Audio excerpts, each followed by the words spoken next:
Nuevamente sean bienvenidos a este estudio del Apocalipsis. Nos da mucho gusto saber que siguen la secuencia de estos estudios y gracias por compartirlos también. Un abrazo a la distancia a todos los que ven este estudio. Algo que mencioné hace mucho tiempo y es bueno dar crédito, ¿no? Gracias al Señor hoy en día gozamos con muchas herramientas bíblicas para poder estudiar más a profundidad la palabra de Dios, ¿no? Muchos comentarios bíblicos buenos, herramientas como comentario del contexto cultural que uso, el comentario del texto griego de A.T. Robertson, comentarios como William Barclay, comentarios de siglo XXI y otros más comentarios que ahorita pues tengo bastantes Biblias de estudio y también copias de los textos griegos. Entonces, gracias a Dios tenemos muchas herramientas, pero aún así, a pesar de haber muchas herramientas bíblicas, recuerden lo que siempre decimos. Cuando hablamos de escatología, jamás podemos ser dogmáticos, ¿no? Lo único seguro, como siempre he afirmado, eso sí, que el Señor viene por nosotros y como iglesia tenemos que estar listos, ataviados, gozosos, trabajando para el Señor. De ahí los detalles del cómo y cuándo vendrá el Señor, pues podemos diferir, pero que esas diferencias no sean motivos de división ni de peleas, sino por el contrario, estar más unidos y esperar que el Señor en su potestad, como le dijo a los apóstoles, pues sea el consumidor de su plan eterno. Amén. Así que vamos a empezar, vamos a seguir el capítulo 14. Nos habíamos quedado en la primera parte, los primeros 12 versículos, estudiando las 4 primeras partes de este gran paréntesis antes del derramamiento de las copas de la ira de Dios. Habíamos visto primeramente a nuestro Señor Jesucristo, el Cordero y los 144,000 en el monte de Sión. Esa fue la primera parte que lo vimos en los primeros 5 versículos. Después vimos la segunda parte, que es el anuncio del ángel con el evangelio eterno para ser predicado a toda lengua, tribu y nación. Vimos también en el anterior estudio la tercera parte, que es el mensaje del segundo ángel, un anticipo a la caída de Babilonia, a todo este sistema religioso, mercantilista, mundano. Y la cuarta parte que vimos fue la condenación de los que adoran a la bestia, el mensaje del tercer ángel. Y a partir del versículo 13 vamos a ver 3 divisiones, las 3 últimas divisiones de este capítulo 14, en donde el versículo 13 es un solo versículo, pero dice muchísimo para nosotros más que nada en este tiempo. ¿Ok? Y al final vamos a ver del versículo 14 al 20, vamos a ver una visión anticipada, o algunos llaman sobre la cosecha, algunos le llaman la visión anticipada de Armagedón. Vamos a ver 2 cosechas, la cosecha del trigo y la cosecha de las uvas, que representan juicio. Pero vamos entonces al versículo número 13 de este capítulo 14, que dice así. Juan dice: oí una voz que desde el cielo me decía: escribe, bienaventurados de aquí en adelante los muertos que mueren en el Señor. Sí, dice el Espíritu, descansarán de sus trabajos porque sus obras con ellos siguen o continúan. Wow. Vamos a nuestras notas directamente. Tengo 2 notas en este versículo 13. Entonces vamos a ver aquí los bienaventurados en Cristo y la visión de Armagedón. Entonces Juan dice que oyó una voz desde el cielo, ¿no? La voz podría ser de Dios Padre, quien le ordena a Juan que escriba la segunda de 7 bienaventuranzas que vemos en este fascinante libro de Apocalipsis. La primera la vimos allá en el capítulo 1, versículo 3, que la vamos a leer, que dice así: bienaventurado el que lee y los que oyen las palabras de esta profecía y guardan las cosas en ellas escritas, porque el tiempo está cerca. Así que usted es bienaventurado porque usted está escuchando, usted está viendo este estudio, pero más bienaventurado es cuando dice los que guardan, así que los que obedecen. Así que pues le animamos siempre. Y la palabra bienaventurados es la palabra griega Macario, que de cierto hay personas que llevan ese nombre y muchas veces ignoramos los significados de de ciertos nombres, ¿ok? Pero Macario son bienaventurados. ¿Quiénes dicen? Son dichosos, son gozosos. Eso quiere decir Macario. Son más felices, son afortunados. Ahora, pero miren lo que dice. ¿Quiénes son los afortunados, los más felices? ¿No? De aquí en adelante, los muertos que mueren en el Señor. Wow, parece una frase bastante no fácil de escuchar, ¿no? De no agrado. ¿Cómo que van a ser felices los que mueren en el Señor? ¿Ok? Y sobre todo de aquí en adelante. La frase de aquí en adelante pudiera indicar un punto en el tiempo, o puede ser ahora, o es una afirmación enfática que quiere decir seguramente. O sea, seguramente los que mueren en el Señor, sí, dice el Espíritu Santo, descansarán de sus trabajos. ¿Ok? La idea de morir en el Señor, hermanos, aparece más de una vez en el Nuevo Pacto. La idea de esta frase es para los que llegan hasta el final de la carrera, como dice el apóstol Pablo. Pero ¿cómo llegan al final? Unidos en Cristo. Y esa es una de las frases favoritas de Pablo, que aparece 83 veces en todas las cartas de Pablo y una sola vez en Pedro. Miren lo que dice 1 Corintios 15, 18. Y ahí voy a hacer un paréntesis, un selah. 1 Corintios 15, 18 dice así: entonces también los que durmieron en Cristo perecieron. Si en esta vida solamente esperamos, voy a leer desde el 12 para que se entienda lo que Pablo quiere decir. 1 Corintios 15 del 12 al 18. Pero si se predica de Cristo como que resucitó de los muertos, ¿cómo dicen algunos entre ustedes que no hay resurrección de muertos? Está preguntando Pablo a los Corintios. Porque si no hay resurrección de muertos, tampoco Cristo resucitó. Y si Cristo no resucitó, vana es entonces nuestra predicación, vana también es nuestra fe. Es decir, la resurrección es la columna vertebral de nuestra fe cristiana. Que si Cristo no resucitó, entonces no sirve para nada nuestra predicación, no sirve para nada nuestra fe. ¿Ok? Y somos hallados falsos testigos de Dios, porque hemos testificado de Dios que Él resucitó a Cristo, al cual no resucitó si en verdad los muertos no resucitan. Porque si los muertos no resucitan, tampoco Cristo resucitó. Y si Cristo no resucitó, vuestra fe es vana y aún estás en vuestros pecados. Entonces también los que durmieron en Cristo perecieron. Si en esta vida solamente esperamos en Cristo, somos los más dignos de conmiseración de todos los hombres. Pablo dice claramente aquí, la base del morir en Cristo es la resurrección. Y si Cristo no resucitó, entonces no seríamos bienaventurados.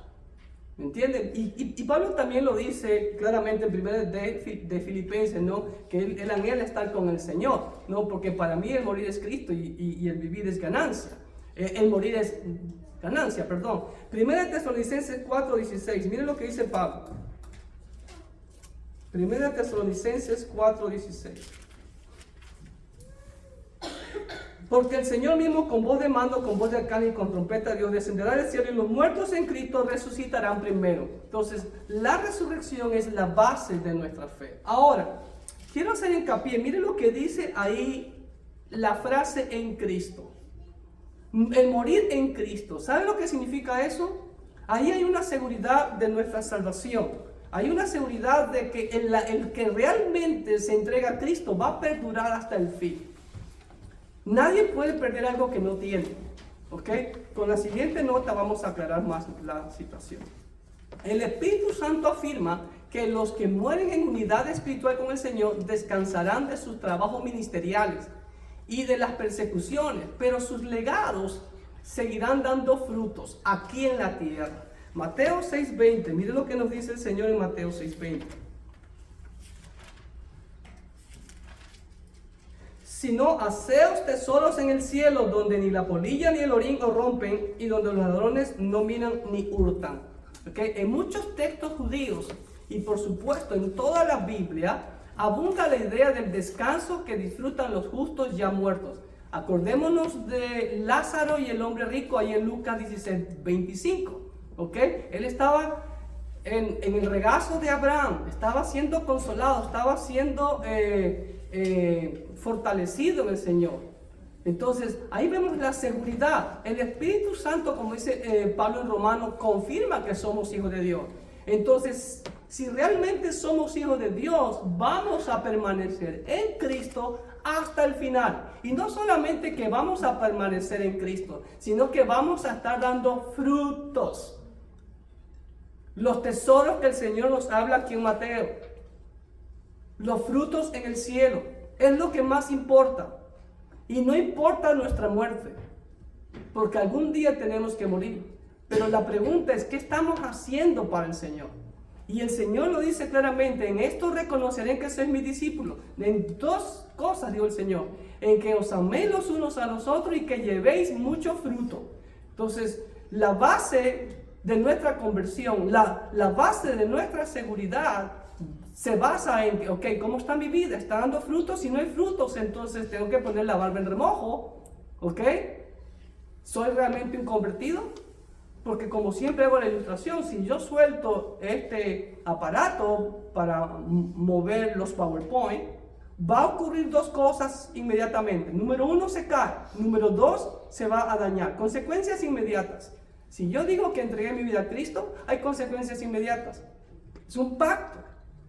Y ese, así como nuestro pacto matrimonial, a pesar de que nuestros abuelos murieron, dejaron el legado a nuestros padres. Nuestros padres mueren, dejan el legado a los hijos. Los hijos también vamos a crecer, vamos a dejar un legado a nuestros hijos también. Nos vamos a casar y vamos a dejar el legado a nuestros hijos. Entonces aquí está la pregunta, porque sus obras con ellos siguen, continúan. Entonces, si yo no estoy dejando un legado, ¿usted es bienaventurado? ¿Usted es más gozoso, es feliz, es afortunado? ¿Qué legado está dejando? ¿Qué tesoro está haciendo en el cielo? Por así decirlo, ¿cómo está su cuenta espiritual en el cielo? ¿Está en rojos o está con números azules o negros? Eso es lo que debemos de ver. Y ese es el maravilloso mensaje que el Señor nos quiere dar aquí. Y vuelvo y repito, a las primeras personas que le llegaban este mensaje eran a nuestros hermanos de hace 2000 años atrás, que estaban siendo perseguidos por el emperador Domiciano, y pues ellos estaban dando frutos. Con este mensaje el Señor les dice a través de Juan: no se preocupen por si los matan. Como el Señor dijo, no le temáis a quienes matan el cuerpo. ¿Qué más te pueden hacer? Pero no te pueden quitar esto, esta bendición por la eternidad. Así que es el deseo del corazón de Dios, que todos seamos macarios, bendecidos, gozosos. Muy bien, pasamos ahora a la última parte de este capítulo 14, que está dividida en dos simbolismos de cosecha: la cosecha del trigo y la cosecha de la uva. Cuando se habla de cosecha en la Biblia, enseguida se refiere a juicio, y más porque vamos a ver aquí a personajes que tienen una hoz aguda para poder cosechar. Así que vamos a leerlo. Voy a leer todo hasta el 20 para poder tener un mejor entendimiento de este pasaje. Dice así: miré y aquí una nube blanca, y sobre la nube uno sentado semejante al Hijo del Hombre, que tenía en la cabeza una corona de oro y en la mano una hoz aguda. Y del templo salió otro ángel, clamando a gran voz al que estaba sentado sobre la nube: mete tu hoz y ciega, porque la hora de cegar ha llegado, pues la mies de la tierra está madura. Y el que estaba sentado sobre la nube metió su hoz en la tierra, y la tierra fue cegada. Salió otro ángel del templo que está en el cielo, teniendo también una hoz aguda. Y salió del altar otro ángel que tenía poder sobre el fuego, y llamó a gran voz al que tenía la hoz aguda, diciendo: mete tu hoz aguda y vendimia los racimos de la tierra, porque sus uvas están maduras. Y el ángel arrojó su hoz en la tierra y vendimió la viña de la tierra, y echó las uvas en el gran lagar de la ira de Dios, y fue pisado el lagar fuera de la ciudad, y del lagar salió sangre hasta los frenos de los caballos por 1600 estadios. ¿Ok? Entonces, vamos a dos notas que tengo sobre todo estos 7 versículos. Existe quienes interpretan este pasaje en representar el juicio de Dios en dos metáforas. muy familiares en las escrituras, como le dije. Los versículos 14 al 16, descritos en términos de cosecha, como una descripción de la reunión de la iglesia, ¿ok? Por Cristo en su venida. Es decir, inclusive algunos creen que esto tiene que ver con el arrebatamiento, cosa que muchos los comentaristas no están de acuerdo y me uno a ellos también, ¿ok? En Mateo 13, 24 al 30 está claramente la parábola sobre la cosecha.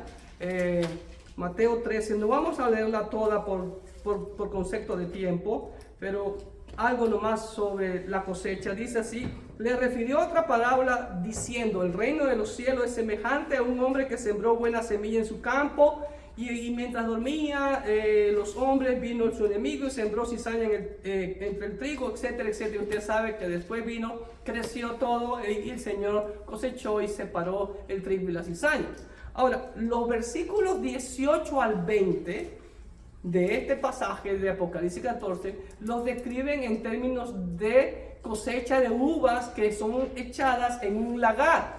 El lagar es una forma de una tina de baño, como una tina de baño, en donde ahí se echan las uvas, ya los racimos de uva, y después viene el lagarero, el que cosecha posiblemente las uvas, y se mete en esa tina y comienza a pisarlas, ¿ok?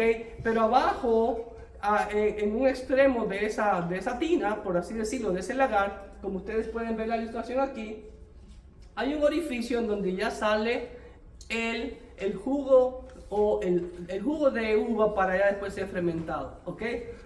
Y entonces algunos lo describen en términos de lagar como la reunión del mundo incrédulo para juicio, donde el Señor va a pisar el lagar de la ira de Dios, como ya leímos. Especialmente en vista de la aparición de uno semejante al Hijo del Hombre en el versículo 14, y esta tiene su connotación, como siempre les he dicho, mucho del nuevo pacto, incluyendo Apocalipsis, hay mucha referencia al antiguo pacto. Por eso la necesidad siempre de estudiar el antiguo pacto. Isaías 63:3, mire lo que dice. Isaías 63:3. Dice así: he pisado yo solo el lagar, y de los pueblos nadie había conmigo. Los pisé con mi ira y los hollé con mi furor, y su sangre salpicó mis vestidos y manché todas mis ropas. Luego vamos a leer todo el pasaje de Isaías 63 del 1 al 6 para cuando lleguemos ya a esa parte de esta visión, ¿ok? Otro aspecto también en todo este pasaje es que este pasaje estaría estrechamente relacionado con la profecía de Joel. Ahora sí vamos a leer esos pasajes. Primeramente en Joel habla de la cosecha y siempre, como les digo, en términos de cosecha y de pisar el lagar es juicio, representa juicio. Joel 3 del 11 al 17 dice así: juntaos y venid, naciones todas de alrededor, y congregaos. Haz venir allí, oh Jehová, a tus fuertes. Despiértense las naciones y suban al valle de Josafat. El valle de Josafat, el valle de Megiddo, el valle de la decisión es el mismo. Porque allí me sentaré para juzgar a todas las naciones de alrededor. Echad la hoz, porque la mies está ya madura. Venid, descended, porque el lagar está lleno. ¿Sí ve? Ahora habla del lagar. Rebosan las cubas, porque mucha es la maldad de ellos. Muchos pueblos en el valle de la decisión. Porque cercano está el día de Jehová en el valle de la decisión. El sol y la luna se oscurecerán, y las estrellas retraerán su resplandor. Y Jehová rugirá desde Sión, y dará su voz desde Jerusalén. Y temblarán los cielos y la tierra, pero Jehová será la esperanza de su pueblo y la fortaleza de los hijos de Israel. Y conoceréis que yo soy Jehová vuestro Dios, que habito en Sión, mi santo monte, y Jerusalén será santa, y extraños no pasarán más por ella. ¿Se dan cuenta? Entonces todo este pasaje de Joel, con estos versículos del 14 al 20, también tienen relación con lo que acabamos de leer en el estudio pasado de los primeros 5 versículos del Cordero. ¿En dónde estaba parado el Cordero? En el monte de Sión con los 144,000. ¿Sí ve? Y también con la parábola del reino de Dios que les acabo de leer, que también está en Marcos 4, 26, 29, que el Señor dijo cómo era comparado el reino de Dios. ¿Ok? Así que vamos ahora a ver los versículos de este capítulo 14 y efectivamente el versículo 14 también. Juan dice, mire, y aquí una nube blanca, como usted ve en la ilustración ahí, y sobre la nube uno sentado semejante al Hijo del Hombre, que tenía en la cabeza una corona de oro, ¿ok? Y en la mano una hoz aguda. Ahora, voy a leer hasta el 16 nuevamente para que podamos entender todo porque este pasaje ha habido bastante polémica o diferencias en identificar quién es este personaje sentado sobre la nube. Que si usted ha estudiado Daniel y ha estudiado todos nuestros estudios, ya se puede imaginar de dónde viene esto, ¿no? De Daniel, ¿no? Del Hijo del Hombre sentado sobre la nube. Versículo 15, y del templo salió otro ángel clamando a gran voz al que estaba sentado sobre la nube, diciéndole, mete tu hoz y ciega, porque la hora de cegar ha llegado, pues la miel de la tierra está madura. Y el que estaba sentado sobre la nube metió su hoz en la tierra y la tierra fue cegada. ¿Ok? Ahora, vamos a nuestras notas. Juan presenta otra escena asociada con Daniel. Y ve una nube blanca y sobre ella uno sentado semejante al Hijo del Hombre, ¿no? Y como referencia tenemos Daniel 7:13, que ya lo sabemos, ¿no? La visión de Daniel que ve uno sentado sobre la nube, ¿no? Como forma de Hijo del Hombre. El Señor también dice en Mateo 24:30, ¿no? Cuando todo esto acontezca, miren lo que dice el Señor en Mateo 24. Mateo 24:30. Entonces aparecerá la señal del Hijo del Hombre en el cielo, y entonces lamentarán todas las tribus de la tierra, y verán al Hijo del Hombre viniendo sobre las nubes del cielo con poder y con gran gloria, ¿no? Y en Mateo 26:64 también el Señor nos dice así.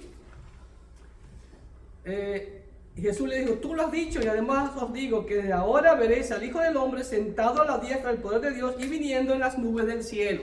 ¿Ok? Entonces, de acuerdo a sus pasajes, algunos interpretan que este personaje no puede ser el Señor Jesucristo. Bueno, primero voy a dar al opuesto. Dicen que no puede ser el Señor Jesucristo, sino una figura celestial que comparte algo de la gloria de Cristo, como el ángel poderoso de 10:1. Si nosotros recordamos en 10:1, Juan dice que vio descender del cielo a otro ángel fuerte, envuelto en una nube, con el arco iris sobre su cabeza, y su rostro era como el sol y sus pies como columnas de fuego. Este ángel fuerte también tiene rasgos similares al Señor Jesucristo, en la descripción del Señor Jesucristo. ¿Ok? Entonces algunos dicen, no es el Señor Jesucristo, es alguien parecido a este ángel poderoso. Y también dicen que no puede ser el Señor Jesucristo por el hecho de que un ángel, como vemos en el versículo 15, le ordena al Señor Jesucristo, le dice, mete tu hoz y ciega. ¿Ok? Entonces, ellos afirman de que nadie le puede ordenar al Señor Jesucristo. ¿Ok? Esa es una postura. Respetamos las posturas. ¿Ok? La otra postura es que el que está sentado en la nube es Cristo el Mesías. Ahora, ¿cuál es la defensa de estos hermanos para decir que el que está sentado en la nube es Cristo Jesús el Mesías? Es porque el imperativo en griego, mete tu hoz, porque es un imperativo, dicen que también puede expresarse como un ruego o una súplica, y puede ser, es como decir, por favor, Señor, recordemos el quinto sello. ¿Cuál fue el quinto sello, si recordamos? Las almas de los mártires clamando, Señor, ¿hasta cuándo? ¿Sí ven? Estaban suplicando ya que el Señor haga justicia. Y pudiera ser aquí también el caso.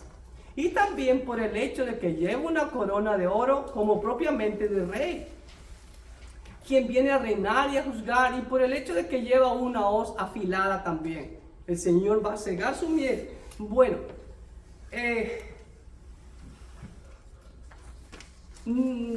cualquiera de los dos puntos que sea, ya sea del Señor o del ángel, lo más importante es que va a haber un hecho, en que va a haber un juicio que el Señor va a cegar.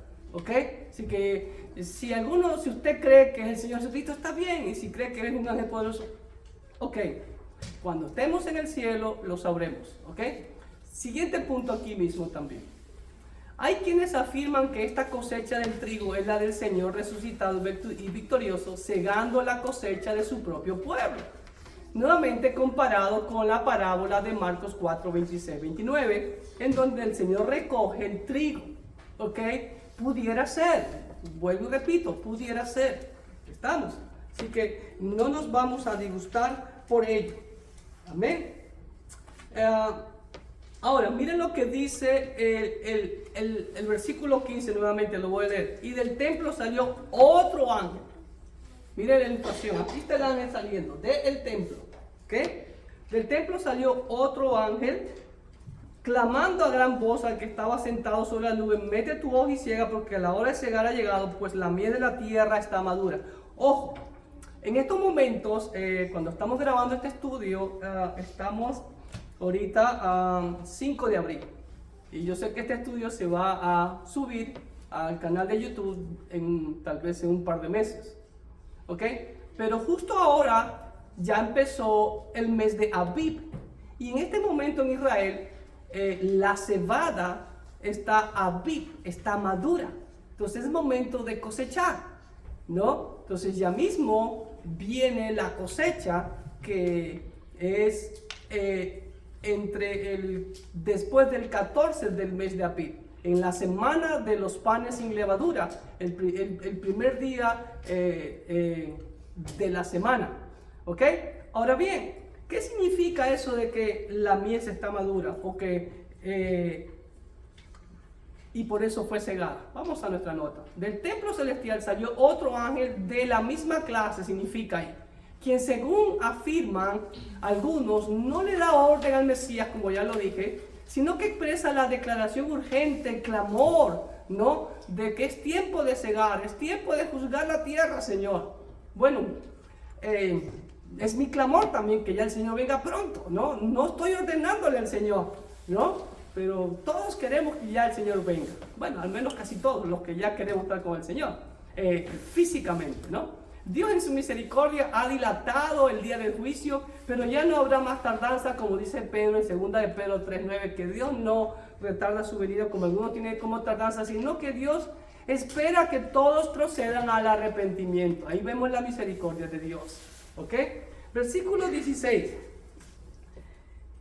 Y el que estaba sentado sobre la nube metió su hoz en la tierra, y la tierra fue cegada. ¿Ok? Entonces, algo importante, la mies madura significa la maldad en extremo. Ya no se puede más. ¿Qué pasa cuando no se cosecha? Se pudre el fruto, se pudre la cosecha, ¿no? Se echa a perder, entonces tiempo de cegar, o sea, ya no más, es lo que quiere significar esto. Ahora, el 16 dice: y el que estaba sentado sobre la nube metió su hoz en la tierra, y la tierra fue cegada. Me gustó esa ilustración del internet, y gracias a los hermanos que suben esos videos animados, ¿no? De la Biblia. ¿Ok? Vamos a nuestras notas. Observes el tiempo en pasado, que está todo el versículo 16 está en auristo, pasado. Y el que estaba sentado estaba pasado, metió pasado, y la tierra fue cegada, pasado. ¿Sí ven? Los tres verbos están en pasado, y usted ya sabe lo que significa eso, ¿no es verdad? Ya ha estudiado con nosotros, usted ya debe de saber lo que significa. ¿Ok? Lo que significa es que este es un hecho dado por realizado, aunque es futuro, porque el día que Cristo venga a reinar y a juzgar a esta tierra, es un hecho consumado en la eternidad de nuestro Dios. Amén. Ok, ahora vamos a los versículos de la segunda cosecha, la cosecha de las uvas, del 17 al 20. Ahora, nuevamente, esta cosecha del grano aquí en este caso, vuelvo y repito, es juicio. Y es lo que se anticipa en los siguientes capítulos. Ya en el capítulo 15 se va a dar una pequeña introducción sobre los últimos juicios que corresponden para completar la ira de Dios, que son las 7 copas de la ira de Dios. ¿Ok? Y de ahí la venida en gloria de nuestro Señor Jesucristo. ¿Ok? Vamos a la nota anticipada de estos 4 versículos, 17 al 20. Todo este pasaje es un simbolismo de la cosecha de la uva, lo que nuevamente denota juicio y viene de Isaías 63. Nuevamente, vamos a Isaías 63 y vamos a leer ahora sí los 6 versículos que dice así. ¿Quién es este que viene de Edom, de Bosra, con vestidos rojos? Este hermoso en su vestido, que marcha en la grandeza de su poder. Yo, el que habla en justicia, grande para salvar. ¿Por qué es rojo tu vestido y tus ropas como el que ha pisado en lagar? He pisado yo solo el lagar, y de los pueblos nadie había conmigo. Los pisé con mi ira y los hollé con mi furor. Y su sangre salpicó mis vestidos y manché todas mis ropas. Porque el día de la venganza está en mi corazón, y el año de mis redimidos ha llegado. ¿Sí ven? Miré y no había quien ayudara, y me maravillé que no hubiera quien sustentase, y me salvó mi brazo, y me sostuvo mi ira, y con mi ira hollé los pueblos, y los embriagué en mi furor, y derramé en tierra su sangre. Miren algunas palabras que se repiten aquí, es furor e ira, y eso lo vamos a ver en el siguiente capítulo, que vamos a hablar algo sobre la ira de Dios. Ahora, si ven, entonces nuevamente este pasaje está en el Antiguo Pacto. También pudiera ser una visión anticipada de Armagedón en la segunda venida de Cristo, ¿ok? Porque miren lo que dice 16:16 de Apocalipsis. Y los reunió en el lugar que en hebreo se llama Armagedón. Es Armagedón traducido a español. Y miren lo que dice en el capítulo 19, versículos 11 al 16, que lo conocemos cuando el Señor abre los cielos. Dice: entonces vi el cielo abierto y aquí un caballo blanco, y el que lo montaba se llamaba Fiel y Verdadero, y con justicia juzga y pelea. Sus ojos eran como llama de fuego, y había en su cabeza muchas diademas, y tenía un nombre escrito que ninguno conocía sino él mismo. Estaba vestido de una ropa teñida en sangre. ¿Sí ve? Ropa teñida en sangre, ¿por qué? Porque está pisando el lagar de la ira de Dios, ¿ok? Y su nombre es el Verbo de Dios. Y los ejércitos celestiales, vestidos de lino finísimo, blanco, limpio, le seguían en caballos blancos. De su boca sale una espada aguda para herir con ella a las naciones, y él las regirá con vara de hierro, y él pisa el lagar del vino del furor y de la ira del Dios Todopoderoso. Y en su vestidura y en su muslo tiene escrito este nombre: Rey de Reyes y Señor de Señores. Entonces, por eso que algunos estudiosos califican este pasaje como una visión anticipada de Armagedón, donde en esa batalla ya el Señor viene en gloria y destruye a todos los enemigos para establecer su reino teocrático, monárquico sobre toda la tierra. ¿Ok? Vamos al versículo 17. Este otro ángel, miren lo que dice ahí. Mire, sale del templo. ¿Ok? Versículo 17 dice así: salió otro ángel del templo que está en el cielo, teniendo también una hoz aguda. ¿Ok? ¿Para qué es la hoz? Para cegar. Habla de juicio. ¿Y aguda por qué? Este otro ángel de la misma clase sale del templo celestial con una hoz bien afilada que representa la dureza del juicio de Dios que va a venir sobre las naciones rebeldes, sobre los incrédulos, sobre todos aquellos que han rechazado su amor. Versículo 18.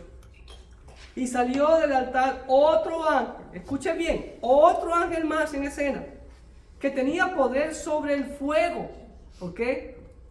Y llamó, y salió del altar. Ojo a la expresión, aquí hay un elemento nuevo: salió del altar, no dice del templo solamente, sino del altar. Otro ángel que tenía poder sobre el fuego, y llamó a gran voz al que tenía la hoz aguda, diciendo: mete tu hoz aguda y vendime a los racimos de la tierra, porque sus uvas están maduras. Nuevamente, ya están maduras, en momento de cosechar. ¿Ok? Ahí está. Ahora, la pregunta es: este otro ángel que sale, ¿de qué altar sale? ¿Cuántos altares había en el templo de Dios? 2. ¿Cuáles 2? Y en el tabernáculo, el primer altar con que se encontraban los sacerdotes cuando uno entraba al tabernáculo, solamente los sacerdotes, recuerden, el primer altar era el altar de los sacrificios. Y después, hacia adelante, en dirección a la tienda en sí, al lugar santo, antes de entrar estaba la fuente de agua donde se lavaban, tenían que lavarse, y de ahí estaban las cortinas para entrar al lugar santo.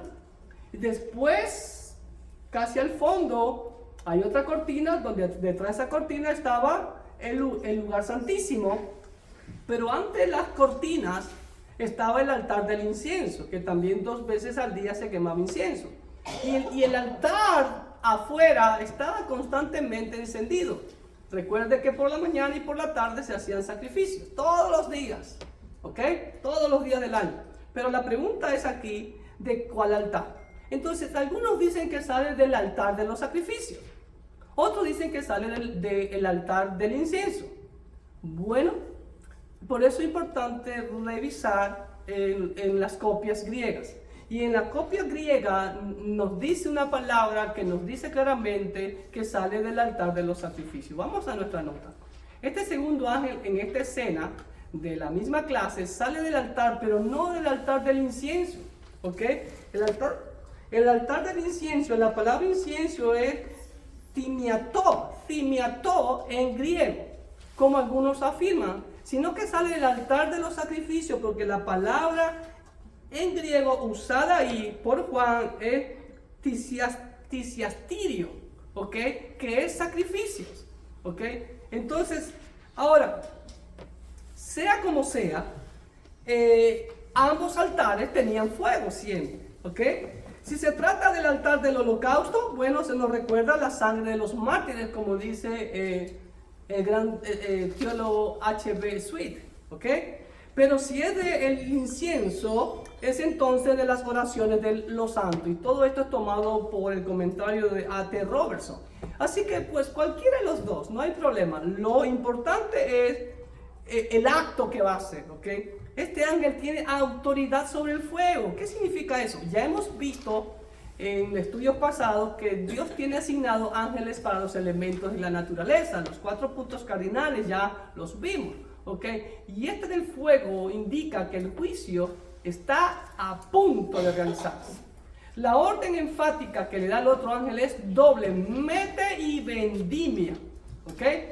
Lo que significa la cosecha de las uvas maduras, que representa la humanidad en su más alto grado de maldad. Ahora, ¿cómo está hoy en día la humanidad? ¿No hemos llegado a un alto grado de maldad? En donde, como dice Isaías, a lo bueno llaman malo y a lo malo llaman bueno. En donde vemos tanta inmoralidad, en donde lo inmoral se quiere imponer y aún lo quieren propagar en las escuelas. Es triste. Así que por eso clamamos al Señor, ¡mete la hoz! ¿Sí? ¡Ya! ¡Vámonos! No estamos dando orden, sino que estamos clamando al Señor que ya venga pronto, ¿ok? Así que la orden está a punto de realizarse. Mucha maldad en la tierra. Versículo 19. Y el ángel arrojó su hoz en la tierra. Ahí está la ilustración, miren. Y me gustó esa ilustración de este lindo ministerio que presenta Apocalipsis en forma animada. Y ustedes me preguntarán, bueno, ¿y cuál es lo bueno que tiene, pastor? Es el lugar. Bueno, ¿y cuál es ese lugar, pastor? Ustedes tienen ante ustedes una imagen del famoso Valle de Megiddo. Y justo ellos hicieron esta ilustración con el ángel sobre el famoso Valle de Megiddo, ¿okay? Allá en el norte de Israel, cerca de Nazaret, al sur de Nazaret, ¿okay? Ya vamos a hablar un poquito más sobre eso, ¿okay? Ahora, el ángel arrojó su hoz en la tierra y vendimió la viña en la tierra y echó las uvas en el gran lagar de la ira de Dios. El ángel, como buen servidor del Señor, obedeció al instante, ¿ok? Metiendo la hoz en el gran campo o viña del mundo. Esta imagen vívida describe el terrible horror de la muerte y del gran derramamiento de sangre. En las historias seculares se habla a veces de que las matanzas parecían ríos de sangre, por las calles corrían ríos de sangre. Bueno, para nosotros que vivimos aquí en América, conocemos sobre los mayas, los aztecas, los incas inclusive, que cómo sacrificaban vírgenes en las pirámides, y por en medio de las pirámides, como vemos, hay como una lanzadera, una resbaladera. Ahí corría la sangre de las vírgenes para aplacar la ira del dios volcán, del dios sol, etcétera, etcétera. Así que imaginémonos lo terrible que va a ser acá. ¿Y por qué? Porque el versículo 20 es donde más nos asombra, y donde también ha habido un poquito de malentendimiento de pronto por los escatólogos. ¿Ok? Ahora bien, esta imagen describe el terrible horror de la muerte y del gran derramamiento de sangre. Como en la cosecha de la uva, luego de que se cosechó, se la arroja al lagar, donde es pisoteada por el vendimiador para extraer el jugo de la uva. Ahora, el versículo 20. Ahora, y fue pisado el lagar fuera de la ciudad, y del lagar salió sangre hasta los frenos de los caballos por 1600 estadios. ¿Ok? La persona que lea por primera vez Apocalipsis seguramente no va a entender nada de esto. ¿Ok? Vamos a irlo desglosando y con imágenes. Dice que, y fue pisado el lagar. Ahí está el lagar, como ustedes pueden ver, una ilustración buena de un lagar. Dice, fuera de la ciudad. ¿De cuál ciudad está hablando? De Jerusalén, la ciudad amada. ¿Ok? Veamos un mapa aquí. Aquí está Jerusalén, gracias a Google Maps. Fuera de la ciudad. El punto rojo que ustedes ven acá es el valle de Megiddo. Aquí está Nazaret, Afula. Todo esto es un gran valle que va prácticamente hasta Jordán y cubre todo esto. ¿Ok? Afula prácticamente es como una montañita ahí en medio de todo ese valle, como una isla en medio de ese valle, la ciudad de Afula, como ustedes ven ahí. Y la Biblia dice que fue pisado el lagar fuera de la ciudad, y del lagar salió sangre hasta los frenos de los caballos. ¿Qué significa eso? Que la matanza, la gran cantidad de muertos que va a haber, la sangre de todos ellos va a ser de una altura hasta donde los caballos tienen sus frenos. Miren, más o menos esta altura. ¿Cuánto? ¿1,40 m tal vez? ¡Wow! O sea que va a haber una gran mortandad. ¿Ok? Hoy en día estamos hablando de ejércitos de millones. China, Rusia, lo que está pasando actualmente. ¿Ok? Así que todo eso va encaminado a esto. ¿Ok? A la gran batalla de Armagedón. ¿Ok? Ahora tenemos más cerca el valle de Megiddo. Como ustedes ven, este es el lago de Kineret o el lago de Galilea, y por aquí corre todo el río Jordán. ¿Ok? Si ven todo este valle, y todo esto es un poco de montañas.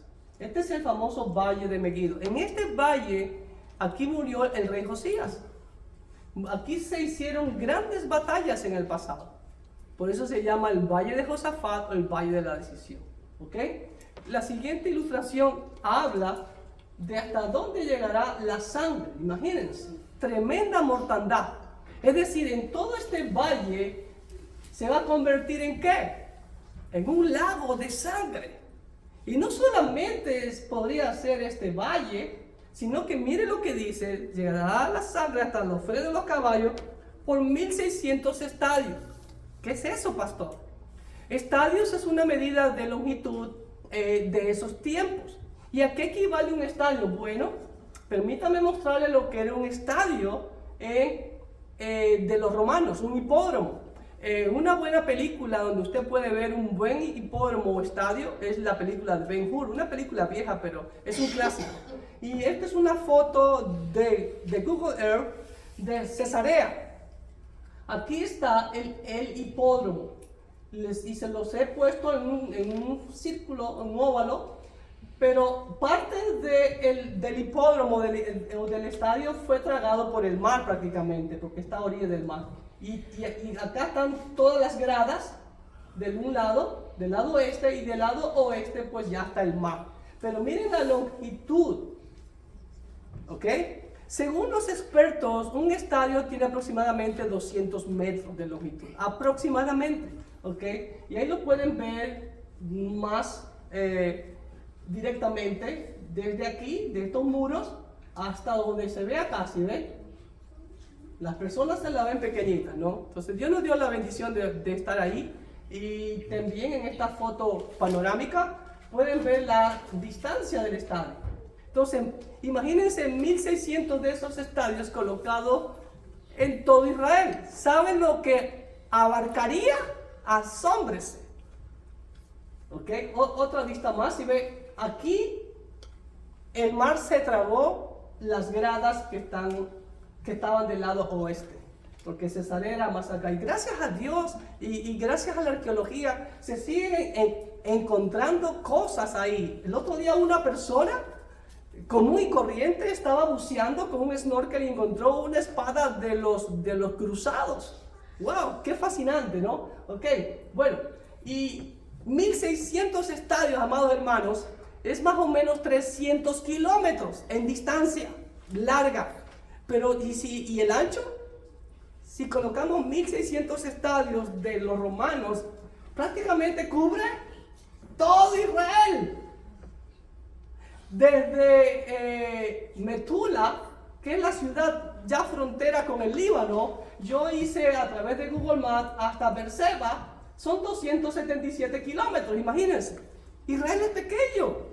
Entonces no le calculé hasta Dimona o hasta Mispe Ramón o más hasta más al sur, que es Eilat, porque todo esto de acá ya es desierto. De hecho, ya en Berseba es ya desierto. Aunque Israel, como usted ve a través de esta foto de Google Maps, todo esto verde es porque Israel es el número uno en riego. Y ellos han convertido y están convirtiendo el desierto en zonas de cultivo. ¿Ok? Pero imagínense, pero solamente Jerusalén quedará libre de toda esa matanza. No van a poder destruir Jerusalén, porque ahí va el Cordero a poner sus pies. ¿Ok? Entonces vamos a nuestra nota. La última nota, para terminar. Esta figura representa el lugar donde el Dios soberano ejecutará su juicio a la humanidad rebelde. La expresión fuera de la ciudad significa afuera de la ciudad amada, Jerusalén. Zacarías, importante leer Zacarías 14 del 1 al 5, dice así.